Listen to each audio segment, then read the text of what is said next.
মা কি শুধু জন্ম দিলেই মা হয়, নাকি যে আগলে রাখে, যে নিঃস্বার্থভাবে ভালোবাসে, সেই আসল মা? রাতনান সারা জীবন যে মাকে আপন ভেবেছে, একদিন জানতে পারে তার জীবনের সবচেয়ে বড় সত্য এতদিন লুকিয়ে রাখা হয়েছিল। কে তার প্রকৃত মা, কেন এত বছর এই সত্য চাপা ছিল? কিন্তু যখন রাতনান মায়ের ভালোবাসার প্রকৃত অর্থ বুঝতে পারলো, তখন কি খুব দেরি হয়ে গেছে?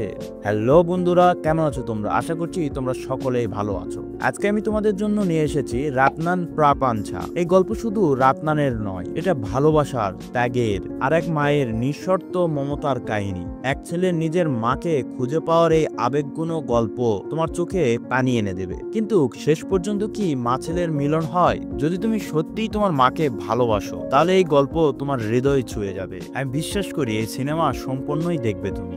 তাহলে চলো আর দেরি না করে শুরু করা যাক।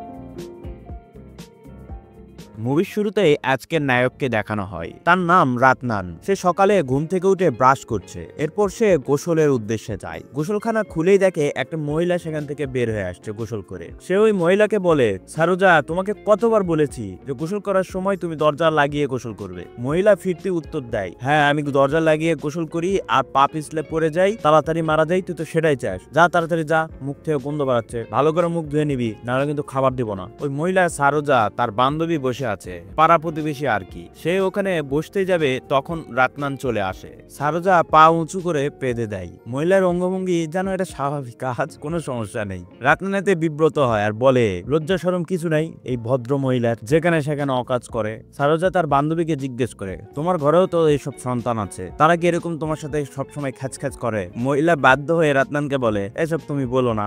রাতনান রেডি হয়ে খাবারের জন্য যায়, গিয়ে দেখে খাবার ঠান্ডা। এতেও সে সারোজার উপর রাগ করে। সারোজা আসলে তার মা, কিন্তু মা ছেলের টম অ্যান্ড জেরির মতন সম্পর্ক। ভিতর থেকে সারোজা বলে ওঠে, হ্যাঁ লাট সাহেব এসে গেছে, তার জন্য গরম গরম খাবার রেডি করে রাখতে হবে, রান্না করেছি এটাই অনেক। সারোজা তার বান্ধবীকে বলে, লাট সাহেব এই বাড়ি বিক্রি করে মুম্বাই চলে যেতে চায়, কেন যাব আমার এই বাড়ি ছেড়ে? রাতনান রান্নাঘর থেকে বলে, কেন এই শহর, এই ভাঙ্গাচুরা বাড়ি, এই পুরাতন শহর রেখে উন্নত শহরে যেতে কি সমস্যা? সারোজা মানে রাতনানের মা বলে, শোন, এই বাড়ির প্রতিটা ইটে ইটে তোর বাবার নাম লেখা আছে, দুধের দাঁত এখনো পড়েনি আর লম্বা লম্বা কথা ঝাড়ে। রাতনান খাবার শেষ করে শুকাতে দেওয়া তার আন্ডারওয়্যার নিতে যাবে, তখনই তার মা ভিতর থেকে চিল্লায় ওঠে, এই শোন, ওই যে সবুজ রঙের আন্ডারওয়্যার পরবি, সেটা তোর জন্য লাকি। রাতনান এতে আরো বেশি ক্ষিপ্ত হয়ে যায় আর বলে যে আমি কোন ধরনের আন্ডারওয়্যার পরবো, কি আন্ডারওয়্যার পরবো সেটাও শুনতে হবে তার। রাতনান চিল্লায় চিল্লায় বলে, আন্ডারওয়্যার ঘুষে ঘুষে তেনা বেনা ফেলছে। রাতনান রেডি হয়ে অফিসের উদ্দেশ্যে যাবেই, তখন সারোজা রাতনানকে বলে,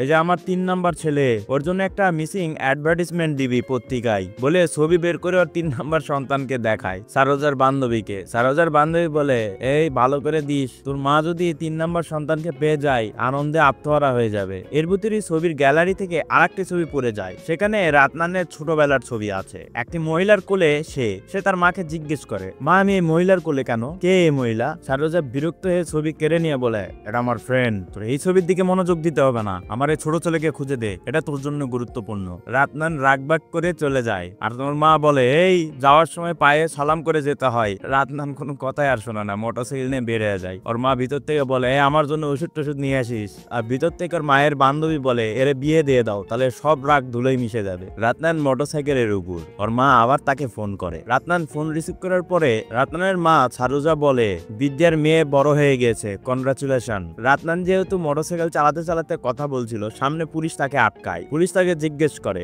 রাতনান তখন সারোজাকে বলতে থাকে, মা রাখলাম। আর ওপাশ থেকে তার মা বলে যে, না না না, ফোন কাটবি না, আমার কসম। পুলিশ রাতনানকে ধরে, কার সাথে কথা বলছো? তখন বলে, স্যার মায়ের সাথে কথা বলছি। পুলিশ ফোন কানে নাই আর বলে, হ্যালো আমি পুলিশ বলছি। রাতনানের মা ওই পাশ থেকে বলে, আমি ওকে বলছিলাম বিদ্যার মেয়ে যুবতী হয়ে গেছে, ওদের বাড়িতে একটা ফাংশন আছে, সেই ফাংশন অ্যাটেন্ড করার জন্য, তুমি একটু বলে দাও তো ওকে। পুলিশও ব্যাঙ্গা চাকা খেয়ে রাতনানকে ফোন ব্যাক করে বলে, ওই প্রোগ্রাম অ্যাটেন্ড কর, বলে পুলিশ রাতনানকে ছেড়ে দেয়। রাতনান অফিসে চলে আসে, ডেস্কে যখন কম্পিউটার অন করে সে দেখে তার ফেসবুকে একটি রিকোয়েস্ট এসেছে। ছবিটা তার ছোটবেলার ছবি, মানে তার মা ফেসবুক অ্যাকাউন্ট খুলেছে। রাতনান সারোজাকে ফোন করে বলে, মা তোমাকে ফেসবুক অ্যাকাউন্ট কে খুলে দিয়েছে, এখনই ডিলিট করো। ওর মা অপাস থেকে মজা নিতে থাকে আর বলে, আমার তৃতীয় সন্তানকে খুঁজে দে, তারপরে ডিলিট করে দিব। রাতনান রিকোয়েস্ট করতে থাকে আর ওই পার থেকে ওর মা বলে হ্যালো হ্যালো হ্যালো, মানে না শোনার বান করে। আর রাতনান বলে যে মা আমি জানি তুমি শুনতেছো, ডিলিট করে দাও। ওর মা ফোন রেখে দেয়। রাতনান ওর মায়ের চাপে প্রেসে চলে আসে ওই তৃতীয় সন্তানের অ্যাডভার্টাইজমেন্ট যাওয়ার জন্য, যেন খুঁজে পাওয়া যায়। প্রেসের লোক তার সাথে কিছুটা মজার ছলে বলে,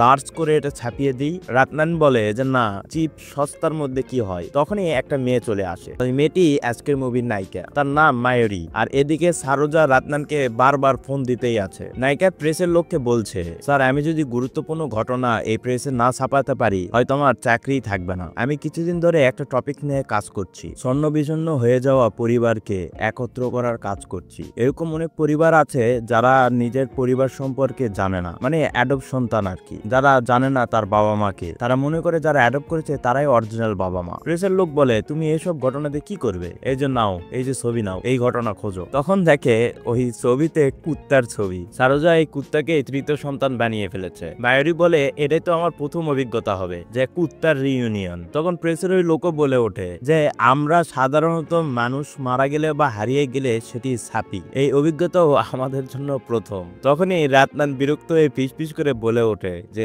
এই মহিলা মারা গেলে আমি অবশ্যই ছাপবো। মানে সে তার মায়ের উপর এত বিরক্ত, সে বলে ওঠে যে ওর মা মারা গেলে পত্রিকায় ছাপবে। নায়িকার প্রেসের লোক রাতনানের দিকে অবাক দৃষ্টিতে তাকায়। আর তখনই ওর মা আবার ফোন দেয়। সে ফোন রিসিভ করে। তার মা বলে যে রাঘু অফিস থেকে তাড়াতাড়ি এখানে চলে আসতেছে, তুইও চলে আয়, আমি মেয়ে দেখতে চলে এসেছি। রাতনান বলে, তোমাকে কে যেতে বলেছে? ওর মা ঝাড়ি দিয়ে বলে, সোজা এখানে আয়। রাতনান ফোন কেটে দিয়ে তাদেরকে বলে যে আমার মা লাভলি লেডি, এই বলে সেখান থেকে চলে যায়।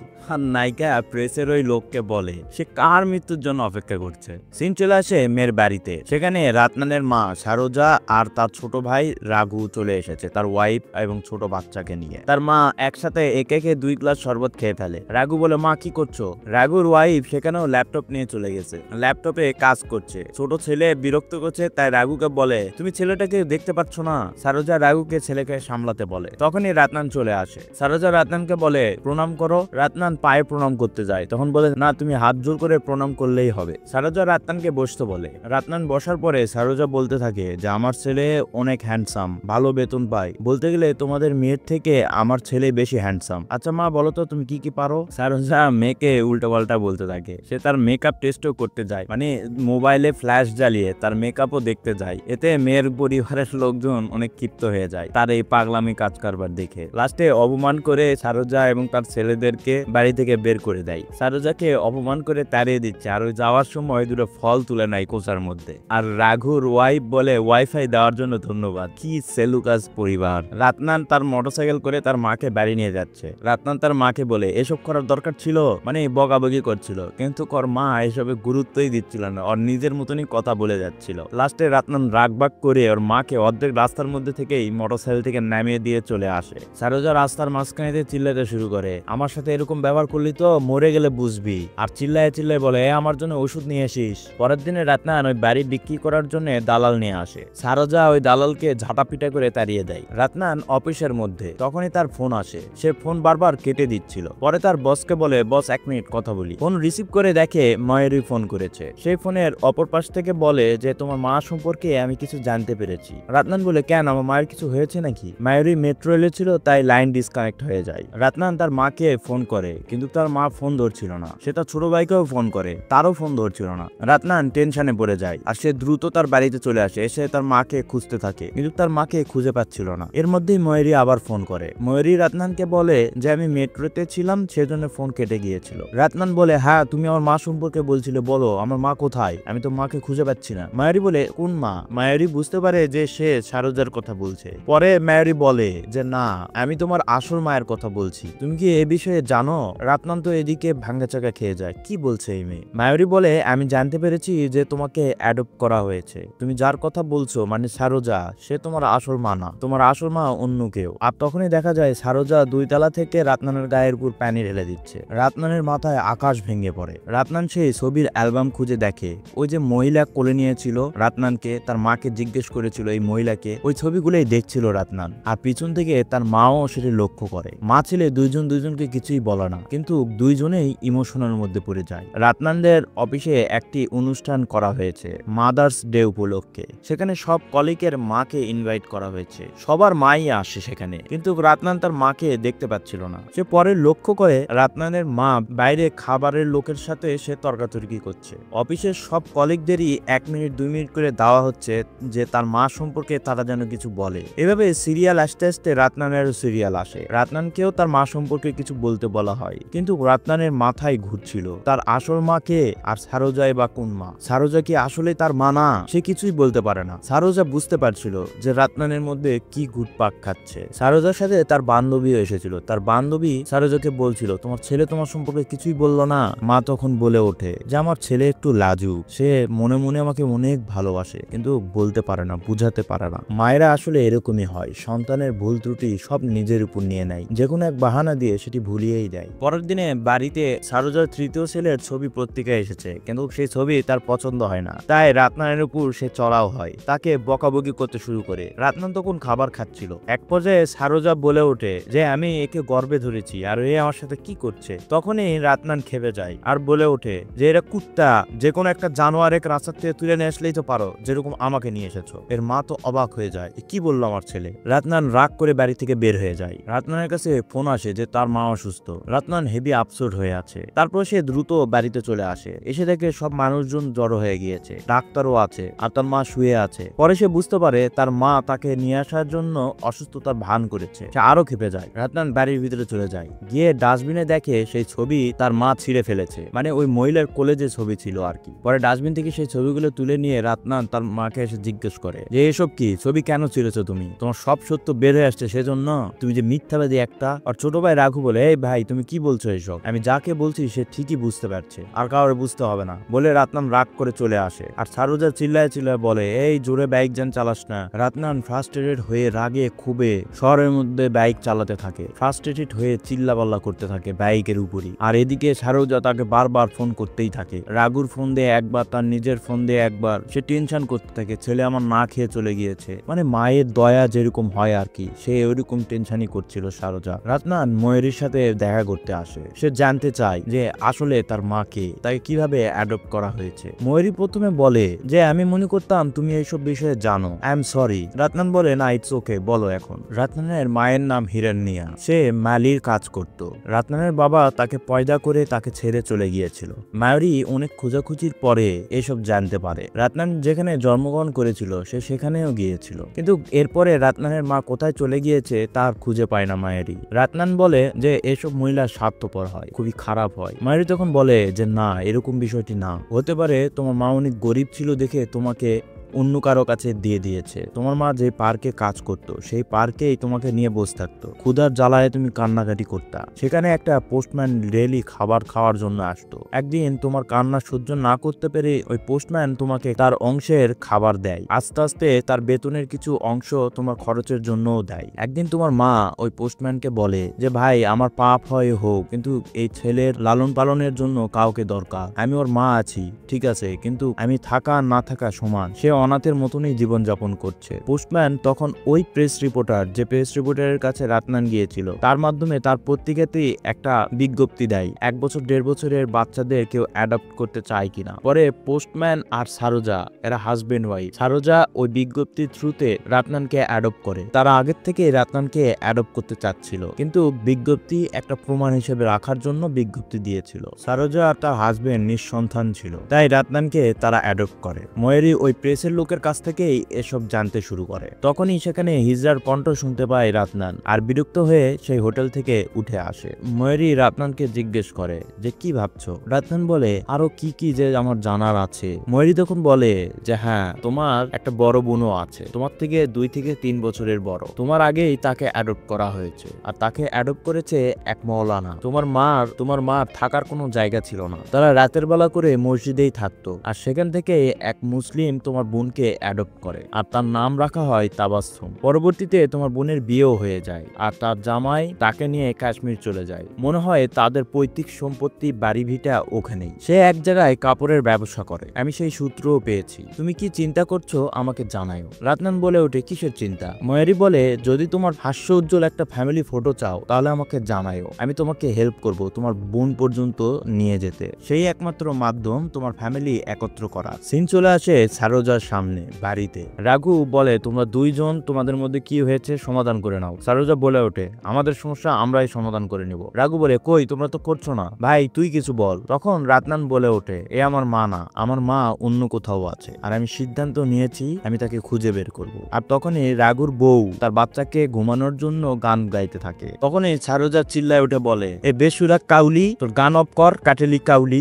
রাঘবের বউ সেখানে চলে আসে আর বলে, কি বললো মা, আমার কি বললো, শাশুড়ি মা কি বললো, বেসুরা কাটেলি কি? রাঘু কোনো মতন তার বউকে শান্ত করে বিদায় করে। রাতনান ইমোশনাল হয়ে বলে যে, আমার পরিচয় কি, আমার বাবা মা কে, আমি আমার মাকে দেখতে চাই, তার আমার প্রতি কি ধরনের ফিলিংস আছে, আমার এই দুনিয়া আর ওই মায়ের দুনিয়া একত্র হলে কি হবে, আমার মতন কি তারাও চায় আমাকে দেখতে? আমি সবগুলো উত্তর খুঁজতে চাই, তাকে দেখতে চাই। রাঘু তার মাকে জিজ্ঞেস করে, মা তুমি কিছু বলো। সারোজা তখন বলে ওঠে, হ্যাঁ ঠিক আছে, আমি তাকে পেটে ধরিনি, কিন্তু তার সাথে আমার কোনো হিংসা নাই বা আমি তার কাছে কোনো কিছু লুকানোর চেষ্টা করিনি। রাঘু তুই বল, আমি কখনো তোর আর ওর মধ্যে কোনো ভেদাভেদ করেছি? সে এই বাড়িতে আগে এসেছে, তারপরে তুই। আমার কাছে আমার দুই সন্তানই সমান, আমি কোনো ভেদাভেদ করিনি। তুই যেমন আমার সন্তান, এও আমার সন্তান। রাতনান বলে ওঠে, এক মায়ের কয়েকটা সন্তান থাকতে পারে, কিন্তু একটা সন্তানের একটাই মা হয়। সারোজা তখন বলে ওঠে, সন্তান শুধু জন্ম দিলেই হয় না, লালন পালনও করতে হয়, এসব তুই বুঝবি না। তখনই রাঘুর বউ আনন্দের সাথে এসে বলে যে তার সন্তান ঘুমিয়ে গেছে, তারা এখন মুভি দেখতে দেখতে ঘুমিয়ে যাবে। সারোজা বলে ওঠে, আরে বোকা মেয়ে, একটা মায়ের কাছে তার সন্তান ঘুমিয়ে থাকার দৃশ্য সবচাইতে শান্তির মধুর। রাত না আমার ছেলে, খেয়ে ঘুমিয়ে যাস, না খেয়ে যেন ঘুমাস না, বলে সারোজা সেখান থেকে চলে যায়। পরে রাতনান আর রাঘু এ বিষয় নিয়ে আলোচনা করে। রাতনান বলে, আমার যে লাইফ চলছে এরকম নাও হতে পারতো, আমার লাইফ আরো শান্তিতে চলতে পারতো। ছোট থাকতে বাবা মারা গেছে, এরপর ফ্যামিলির দায়িত্ব কাদের উপর চলে আসে, খুব একটা ভালো পড়াশোনাও করতে পারিনি, তাই ভালো চাকরিও হয়নি। রাঘু তখন বলে ওঠে যে, এসবের কি কারণ তুমি মাকে দিচ্ছ? রাঘু বলে, না মাকে দিচ্ছি না, কিন্তু অন্যরকম তো হতে পারতো। রাঘু বলে, আমি এই বিষয়ে লাকি, আমার এরকম কোনো প্রবলেম নাই, খালি একটাই প্রবলেম, আমার মা আর আমার বউ দুইজন দুইজনকে দেখতে পারে না। কালি কাটেলি কাউই বলে দুইজনে আসতে শুরু করে। পরের দিন রাতনান তার মাকে খোঁজার উদ্দেশ্যে বের হবে। তখন সারোজা বলে ওঠে যে, এই রাউকালের মধ্যে তোকে যেতে হবে। রাতনান বলে যে, রাউকাল আর যে কালে হয় হোক, প্লেনে যেতে এসব কোনো বাধা সমস্যা হয় না। সারোজা বলে যে, কি তুই প্লেনে যাবি? আমার মনে একটা প্রশ্ন। রাঘু বলতো, প্লেনের মধ্যে যখন মূত্র বিসর্জন করে তখন ওগুলা কি আমাকে মাথার উপর পড়ে? রাঘু বলে, মা তুমি কি ভালো কোশ্চেন করতে পারো না? তখন ফিস ফিস করে বলে, দেখ ওই কেমন মুখ ফুলাইয়া আছে, একটু যেন হাসি দেয়, এই জন্য বলছি, যোগ করছি। সারোজা রাতনানকে বলে যে, কিছু টাকা দিব, রেখে দে। রাতনান বলে ওঠে যে, না মা আমার কাছে টাকা আছে। এরপর বলে, খাবার প্যাক করে দিয়েছি, খাবারটা খেয়ে নিস, একা একই যাবি, নিজের যত্ন রাখিস। রাতনাও বলে, তুমিও তোমার যত্ন নিও, রাঘু আছে সামলিয়ে নিবে। এই বলে রাতনান চলেই যাবে। সারোজা তার হাত টান দিয়ে বলে যে, আমার ভালো ছেলে, ফিরে আসবি তো? রাতনান বলে, আসবো। রাতনান বাড়ি থেকে বের হয়ে যায়, তার মাও তার সাথে সাথে বাইর পর্যন্ত আসে। রাতনান যাওয়ার পরে রাঘুকে জিজ্ঞেস করে, রাঘু আমার ছেলে ফিরে আসবে তো? মা কান্না কান্না গলায় এইসব বলছিল। রাঘু বলে যে, ওই গাদা তোমার ঝাড়ি গ্যাল ছাড়া কি থাকতে পারবে? মা তখন বলে ওঠে যে, এই আমার ছেলে গ্যাল পারবি না, ওটা শুধু আমার অধিকার। রাতনান এয়ারপোর্টে চলে আসে। ময়ূরীও তার বয়ফ্রেন্ডের সাথে এয়ারপোর্ট আসে। তার বয়ফ্রেন্ড ময়ূরীকে বলে, তোমার এই প্রজেক্ট শেষ হলে আমরা বিয়ে করে নিব। ময়ূরী বলে, হ্যাঁ আমার মাও তাই চায়। ময়ূরীর বয়ফ্রেন্ড বলে যে, না প্লিজ তোমার মাকে নিয়ে এসো না, এঙ্গেজমেন্টের সময় তোমার মাকে নিয়ে আসার পরে কি হয়েছিল তুমি তো জানোই, আমাকে আর লজ্জিত করো না, আমি শুধু তোমাকে চাই। ময়ূরী কিছু বলে না, কিন্তু মাথা নাড়িয়ে হাস্যচোখ মন্তব্য করে। এরপর তারা দুইজন কাশ্মীরের উদ্দেশ্যে রওনা হয়। কাশ্মীর যাওয়ার পরে তারা একটি হোটেলে ওঠে এবং পরের দিনে সেই লোকটিকে খোঁজার জন্য চলে যায়। তাবাসসুমের হাজবেন্ড যে দোকানে মাল ডেলিভারি করে সেই দোকানে যায় তারা। আর তখনই ওই দোকানদার বলে যে, ঠিক আছে তোমরা তোমরা ওয়েট করো, ওই লোক এখনই চলে আসবে। ওই লোক চলেই আসে, কিন্তু রাতনানের মুড চেঞ্জ হয়ে যায়, সে ওখান থেকে চলে আসে। সে কাইন্ড অফ ভয় পাচ্ছিল। সিন চেঞ্জ হয়, রাতনানের অনেক ক্ষুধা পেয়েছে, কিন্তু সেখানে কোনো শাকাহারি খাবার পাওয়া যাচ্ছিল না, কারণ কাশ্মীর মুসলিমের জায়গা, সেখানে সবাই মাছ মাংস সবই খায়, আর সে শাকাহারি। মায়ারির অনেক ক্ষুধা লেগেছিল, তাই সে খাবার খেতে শুরু করে। রাতনান তার সামনেই বসে থাকে চুপচাপ, ক্ষুধার জ্বালায় পেট চুচু করছিল, কিন্তু সে খাচ্ছিল না। পাশ থেকে একটি লোক এসব দেখে তাকে ভেজিটেরিয়ান সবজি নিয়ে এসে দেয়। সে তখন তার মায়ের কথা মনে করছিল, সারোজার কথা, যে খাবারে অল্প একটু ভুলভাল হলে সে খাবার ফেলে দিত, মায়ের উপর রাগ করত। মা তারপরও আদর যত্ন করে খাবার খাওয়াতো। সেগুলো মনে করে ইমোশনাল হয়ে চোখের পানি মুছে সে ওই লোকের দেওয়া খাবার খেতে শুরু করে। ময়ূরী দূর থেকে তার খাওয়া দেখছিল। এদিকে দেখানো হয় রাতনানের হোয়াটসঅ্যাপে তার মা সারাক্ষণ মেসেজ দিতেই আছে, বলছে বাবা তোমাকে ছাড়া ভালো লাগছে না, ঘর শুনে শুনে লাগছে, ঘরে কেউ নাই, অন্ধকার মনে হচ্ছে, মানে বিভিন্ন কথাবার্তা, যেন তার ছেলে 1 মিনিটের জন্য তার মাকে ভুলে না যায়, সে যেন ফিরে আসে। এরপর দেখানো হয় রাতনান আর ময়ূরী মিলে তারা বাড়ির উদ্দেশ্যে রওনা দিবে, তাই হোটেল ছেড়ে দিয়েছে, ব্যাগ নিয়ে রাস্তার দিকে চলে আসে। এর মধ্যে রাতনান সিগারেট খাওয়ার জন্য সাইডে আসে আর ময়ূরীকে বলে ব্যাগ দেখার জন্য, কিন্তু ময়ূরী ফটোশুট করার জন্য ব্যস্ত ছিল, তখন তার ব্যাগ সব হারিয়ে যায়। রাতনান ময়ূরীর উপর খুব চিল্লাপাল্লা করে, এরপর ব্যাগ খোঁজাখুঁজি করতে থাকে। তাবাসসুমের স্বামী সেখানে চলে আসে। সে ওই দোকানদারের কাছ থেকে শুনেছিল তাকে খোঁজার জন্য একটা ছেলে আর একটা মেয়ে এসেছে। তাবাসসুমের স্বামী তাদেরকে জিজ্ঞেস করে তোমরাই কি আমাকে খুঁজছিলে? পরে তারা বাধ্য হয়ে তাবাসসুমের স্বামীকে বলে, কিন্তু বলে না যে তাবাসসুম তার বোন, সেজন্য তারা এখানে এসেছে। তারা বুজুং বাজুং বুঝ দেয় আর কি, ব্যবসা বাণিজ্যের কথাবার্তা বলে। আর রাতনান যখন তাদের জিনিসপত্র চুরি হয়ে গিয়েছে ওই লোককে বলে, ওই লোক তাদের বাড়িতে নিয়ে যায় এই দুইজনকে। যাওয়ার সময় রাতনান ওই লোকের ফোন নিয়ে তার ভাই রাগুকে ফোন করে। রাগুর কাছ থেকে জানতে পারে তার মা বাথরুমে পিছলে পড়ে যে মাজায় ব্যথা পেয়েছে। রাগু এটিও বলে যে ভাগ্য ভালো যে বাথরুমের দরজা খোলা ছিল, না হলে তো মায়ের ক্ষতি হয়ে যেত। মনে আছে রাতনান তার মাকে দরজা খুলে রাখার জন্য বকাবকি করত, আজকে সেটি কাজে লেগে গেছে। ডাক্তার বলেছে বয়স বেশি, কিন্তু অল্প কিছুদিনের মধ্যেই সেরে যাবে। আর তখনই ফোন কেটে যায়, নেটওয়ার্ক সিগন্যাল দুর্বল হওয়ার কারণে। তারা তাবাসসুমের বাড়িতে চলে আসে। তাবাসসুমকে দেখে রাতনান কিছুটা ইমোশনাল হয়ে যায়, তার পরিবারের সাথে পরিচয় হয়। এরপর সেখান থেকে বের হওয়ার জন্য তাবাসসুমের হাজবেন্ডের ফোন নিয়ে রাতনান পাহাড়ের উঁচু জায়গায় চলে যায় নেটওয়ার্ক পাওয়ার জন্য, কথা বলার জন্য। সেখানে রাগুকে ফোন দেয়, কিন্তু রাগু বলে যে ঠিক আছে, দেরি হয় হোক, তুমি তোমার কাজ সেরে আসো। ময়ূরী আর তাবাসসুমের স্বামী রাতনানকে খুঁজতে খুঁজতে সেখানে যায়। রাতনান রাগবাগ করে ময়ূরীকে বলে তুমি এই সমস্যাগুলো তৈরি করেছো, তুমি তোমার বয়ফ্রেন্ডকে ফোন করে এখানে আসতে বলো, আমাদের উদ্ধার করতে বলো। পরে ময়ূরী ফোন দেয়। দেখানো হয় আঞ্চলিক আনন্দ উৎসব হচ্ছে সেখানে। তাবাসসুম আর তাবাসসুমের স্বামীর মধ্যে ভালোবাসার সম্পর্ক দেখানো হয়। তাবাসসুম মনে করত যে ময়ূরী রাতনানের লাভার। রাতনান তাবাসসুমকে বলতেই চায়, কিন্তু বলে উঠতে পারে না যে সে তার বোন। তাবাসসুমের স্বামী ময়ূরী আর রাতনানকে একসাথে ছবি তোলার জন্য জোর করে। তারা দুইজনের দিকে তাকায়, তাদের মধ্যে ইমোশন তৈরি হয়। এক পর্যায়ে রাতনান ময়ূরীকে বলে যে আমি তোমার সাথে খারাপ বিহেভ করেছিলাম, তুমি কিছু মনে করো না। মা পড়ে যে মাজায় ব্যথা পেয়েছে তাই একটু বিরক্ত ছিলাম। ময়ূরী বলে তাহলে তো যাওয়া দরকার। রাতনান বলে না, আমার ছোট ভাই আছে, ও সামলিয়ে নেবে, ও বলেছে কাজ শেষ করে আসতে। তুমি তোমার বয়ফ্রেন্ডকে কি ফোন করেছিলে? ময়ূরী বলে যে না, আমি ফোন করতে চাইনি, তাই আমি ফোন করিনি। এটা আমার অহংকার বলো আর আত্মসম্মান বোধ বলো, আমি কারো উপর নির্ভর হতে চাই না। রাতনান বলে নির্ভর হওয়া তো স্বাভাবিক। ময়ূরী বলে নির্ভর হওয়া স্বাভাবিক, কিন্তু ওরা যখন বোঝা হয়ে যায় তখন অস্বাভাবিক। রাতনান তখনই জানতে পারে যে ময়ূরীও অ্যাডপ্টেড সন্তান, তার বাপ মা ময়লার মধ্যে ফেলে রেখে গিয়েছিল, আর তার বর্তমান মাই সেখান থেকে আমাকে নিয়ে লালন পালন করে বড় করেছে। এখনই সঠিক সময় তাবাসসুমকে বলার সে আমার বোন। এদিকে দেখানো হয় যে তাবাসসুমের ছোট ভাই এসেছে, তার বাবার বাড়ি সে বিক্রি করে দিয়েছে, কিন্তু তাবাসসুমকে সম্পত্তি সে দেয়নি, তাই সে কেস করে দিয়েছে। আর কেস তোলার জন্য তাবাসসুমকে প্রেসার ক্রিয়েট করছে। সেখানে তাবাসসুমের জামাই আর ছোট ভাই মারামারি লেগে যায়, আর তখনই এরা দুইজন সেখানে এন্ট্রি নেয়। পরে মারামারি থামিয়ে তারা বসে থাকে। তখনই ময়ূরী বলে ওঠে তাবাসসুম আপা, তোমাকে কিছু বলবো যা শুনে তুমি খুশি হয়ে যাবে। তখনই বলে যে এই রাতনান তোমার আপন ভাই।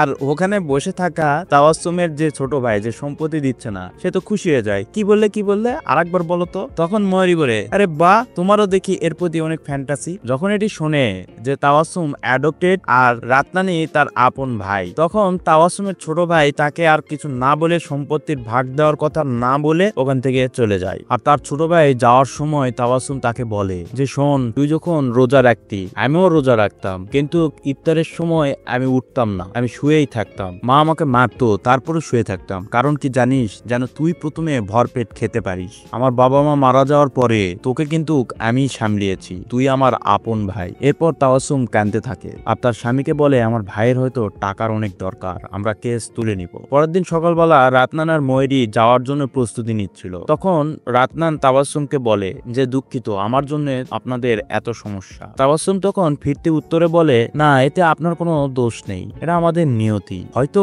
আমরা একই মায়ের পেটে জন্মগ্রহণ করেছি, কিন্তু আমাদের সবকিছুই আলাদা। আমরা ছোট থেকে একসাথে বড় হইনি, একসাথে খাইনি, একসাথে খেলিনি, আমাদের চলাফেরা আমরা জানি না। তোমার ধর্ম আলাদা, আমার ধর্ম আলাদা। হ্যাঁ, আমার ক্ষতি হয়েছে যে আমার ছোট ভাই আমাকে সম্পত্তি দেয় নাই, রাগ করে চলে গিয়েছে, তাতে কি, সেই আমার আপন ছোট ভাই। আমি চিন্তা করেছিলাম এই সম্পত্তির টাকাটুকু নিয়ে আমার বাড়িটা ঠিক করব, কিন্তু দেখো নিয়তি, কোনো সমস্যা নাই, আস্তে আস্তে টাকা জমা করে আমি আমাদের বাড়ি আগামী বছর ঠিক করে নিব, এতে তোমার কোনো দোষ নেই। তুমি আমাদের জন্য একজন মেহমান, আমার পরিবারেরও একজন মেহমান, আমার সম্পর্কেও তুমি মেহমান। সম্পর্ক এক মায়ের পেটে জন্মগ্রহণ করলেই হয় না, পুরো দুনিয়া মিলে সম্পর্ক হয়। আর তখনই তাবাসসুমের স্বামী সেখানে চলে আসে, এসে কাশ্মীরের সোনা আপেল দেয় তাদের হাতে। আর ময়ূরী বলে, আপনারা একসাথে আসুন, আমি ছবি তুলি। ছবি তোলা শেষেই তাবাসসুম দ্রুত বাড়ির ভিতরে চলে যায় আর সেখান থেকে একটা রকেট নিয়ে এসে রাতনানের হাতে দেয় আর বলে, তুমি যেহেতু এত দূর চলে এসেছো, তাহলে তার সাথে তো দেখা করেছো। রাতনান বলে, কার সাথে? কেন, আমাদের আর একটা ভাই তো আছে, আমি বড়, তারপরে তুমি, তারপরে সে বাবু, তুমি জানো না তার সম্পর্কে? রাতনান তখন ব্যাঙ্গা চাকা খেয়ে যায় আর বলে, সারোজা বলেইছিল যে রাহু কাল চলছে, এর মধ্যে তুই যাস না, আরো একজন পয়দা হয়ে গেছে। তাবাসসুম তখন বলে যে, আমাকে আমার মা বিক্রি করে দেয়, আমি ওই স্মৃতি কখনোই ভুলবো না। আর আমাদের বাবুকেও একজন অ্যাডপ্ট করে, সেই মহিলা এই রকেটটি আমাকে দিয়েছিল। আর মহিলার হাতে একটি ট্যাটু ছিল, সে মহিলা বলেছিল ওই ট্যাটু তাদের ভগবানের ট্যাটু। এই রকেট তোমাকে দিয়ে আমি অনেকটা হালকা হলাম। রাতনান বলে, এই রকেটের ভার সহ্য করার মতন ক্ষমতা আমার মধ্যে নেই। আর তখনই সেখানে ময়ূরীর মা চলে আসে। দেখা যায় ময়ূরীর মা হিজড়া, সেই ময়ূরীকে লালন পালন করেছে। তার মা আসার পরে ময়ূরী সবার সাথে পরিচয় করিয়ে দেয়, বলে সে আমার মা। ময়ূরী আর তার মা বসে থেকে তাদের কথা বলছিল, রাতনান দূর থেকে দেখছিল। হঠাৎ ময়ূরীর মায়ের সাথে আরো দুইজন হিজড়া এসেছিল, তারা রাতনানের কাছে চলে আসে। রাতনান ভয় পেয়ে যায়। ওরা দুইজন বলে ওঠে, ভয় পেও না। রাতনান বলে, না, ভয় পাইনি। ওই দুই হিজড়া বলে, না, আমাদের দেখে সাধারণত সবাই ভয়ই পায়। প্রথম যখন ময়ূরীর স্কুলে তার মা গিয়েছিল, তখনও তাকে দেখে সবাই ভয় পেয়েছিল। পরে ময়ূরী তার মাকে আপন করে নেয়, আর আমাদের জন্য ময়ূরী আমাদের জীবন। এই সমাজের চিন্তাভাবনা এখনো দুর্গন্ধযুক্ত, আমাদের তারা আপন করে নিতে পারে না। রাতনান বিষয়টি ফিল করে। এরপর ময়ূরীর মারা তাকে এয়ারপোর্টে ছাড়ার জন্য আসে। ময়ূরীর মা রাতনানকে ধন্যবাদ জানায় যে, আমার মেয়ে তুমি হেফাজত করেছো। রাতনান তখন বলে ওঠে, না, ময়ূরী উল্টে আমার হেফাজত করেছে। তখন ময়ূরীর মা গাল ধরে তাকে হাক করে, বলে, ওরে আমার সরল সোজা ছেলে। রাতনান তখন ইতস্তত বোধের মধ্যে পড়ে যায়। তার মায়ের পুরাতন স্মৃতিগুলো মনে পড়ে যায়, কিভাবে তাকে যত্ন করত, তাকে হাক করে কিস করত, মায়ের ভালোবাসা দিত। ময়ূরীর মাকে সে খুব ভালোভাবে জড়িয়ে ধরে আর তার চোখ থেকে পানি বের হয়ে আসে। ময়ূরীর মা তাকে বলে যে, বাবা, এর আগে তুমি হাক করেনি কাউকে? রাতনান বলে, না। ওরা তিনজনে মিলে রাতনানকে হাক করে। ময়ূরী দূর থেকে এসব দেখে ফিল করছিল বিষয়গুলো, তার ভালো লাগে এই বিষয়গুলো। ময়ূরী এসে তার মাকে বলে, দাও তো ফোনটা, দাও তো, আমি একজনের সাথে কথা বলবো। এর ফাঁকেই ময়ূরীর মা রাতনানের হাতে একটি মোবাইল ফোন আর কিছু টাকা ধরিয়ে দেয় আর বলে, তোমাকে এটি নিতেই হবে, কারণ আমি যদি আমার মেয়েকে দিই, সে আমার সাথে ঝগড়া করবে, সে নিবে না। জোর করে রাতনানের কাছে এসব দিয়ে দেয়। ময়ূরী রাতনানকে বলে, তাহলে চলো আমরা যাই। রাতনান তখন বলে, তুমি ভুলে গেছো, আসো, ছবি তুলতে হবে। এ বলে ময়ূরীর মাদের সাথে রাতনান ছবি তোলে, সেলফিও উঠায়। ময়ূরীর এই বিষয়গুলোই অনেক ভালো লাগে। তারা আসার সময় রাতনান জানতে পারে ময়ূরী তার বয়ফ্রেন্ডের সাথে ব্রেকআপ করে নিয়েছে। তার সাথে ব্রেকআপ করার কারণ হিসেবে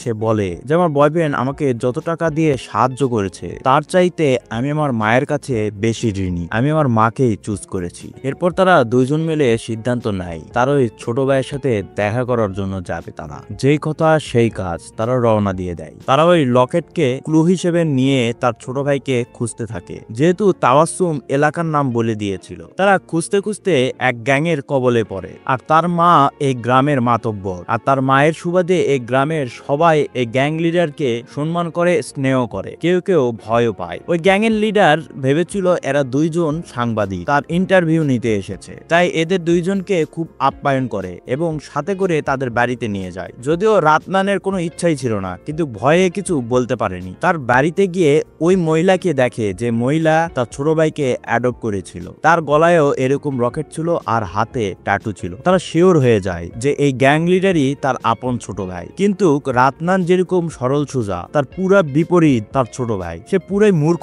এবং খ্যাতেরও খ্যাত, মানে গ্রাম্য খ্যাত ক্ষমতা পেলে যা হয় ঠিক সেই রকমই। রাতনান ভয় পেয়ে সেখান থেকে চলে যেতে চায়, কিন্তু মায়েরির কথা এবং তার ছোট ভাইয়ের আক্রমণাত্মক অ্যাটিটিউড আর পাগলামি দেখে সে থেকে যায়। কিন্তু রাতনান বুঝতে পারে যে তার ছোট ভাইয়ের মন মানসিকতা অনেক ভালো, তার পরিবেশের জন্য সে এইভাবে গড়ে উঠেছে। রাতনান কয়েকবার বলার চেষ্টা করে যে সে তার ছোট ভাই, কিন্তু বন্দুকের ভয়ে সে কিছু বলতে পারে না। হঠাৎ একদিন একটা ঝামেলা হয়, তখন রাতনানের ছোট ভাই জানতে পারে তারা সাংবাদিক না। রাতনানকে উল্টে ট্যাঙ্গে দেয়। রাতনান তখন সত্যি কথা বলে দেয় যে রাতনান তার আপন বড় ভাই, তার মা তাকে অ্যাডপ্ট করেছে। কিন্তু সে আর রাতনানের কথা বিশ্বাস করে না। বাবেয়া যখন বাড়িতে আসে, বাবেয়া বলতে এই গ্যাং লিডার, মানে এই মহিলার ছেলে, তার মা জিজ্ঞেস করে কে ওই সাংবাদিকরা কই? তখন বলে যে আমি উল্টে টাঙ্গিয়ে দিয়েছি। ওর মা জিজ্ঞেস করে কেন? বাবেয়া বলে যে এরা ভুয়া সাংবাদিক। ওর মা জিজ্ঞেস করে কি তুই জিজ্ঞেস করিসনি ওরা কিসের জন্য এখানে এসেছে? তখন বাবেয়া বলে হ্যাঁ জিজ্ঞেস করেছিলাম, বলে যে সে নাকি আমার আপন বড় ভাই। এসব উল্টা পাল্টা বলছিল। ওর মা